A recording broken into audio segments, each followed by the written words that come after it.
లూజివీడు to ఎల్లడం road విస్తరణలో ఇల్లు కోల్పోయిన బాధితులకు సంబంధించి నిరసన కార్యక్రమానికి దిగడం జరిగింది।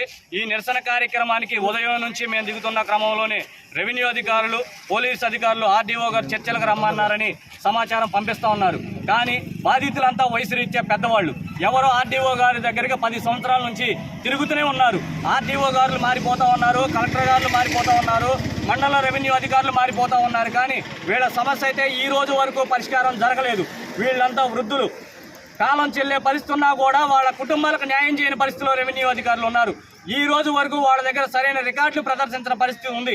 ఈ రోజు వరకు ఎంతమంది ఇళ్ళు పోయినాయి, ఎంతమందికి డబ్బులు వచ్చినాయని ఇప్పుడు వచ్చిన రెవెన్యూ అధికారులకు కూడా తెలియదా అని చెప్పుకునే పరిస్థితిలో దుర్మార్గంగా ఉందంటే నిజంగా రెవెన్యూ అధికారుల తీరు అనుమానాస్పదంగా ఉంది। వాళ్ళు రాజకీయ నాయకులకి కొమ్ము కాసే పద్ధతిలో కనిపిస్తూ ఉంది। ఇది తప్పు।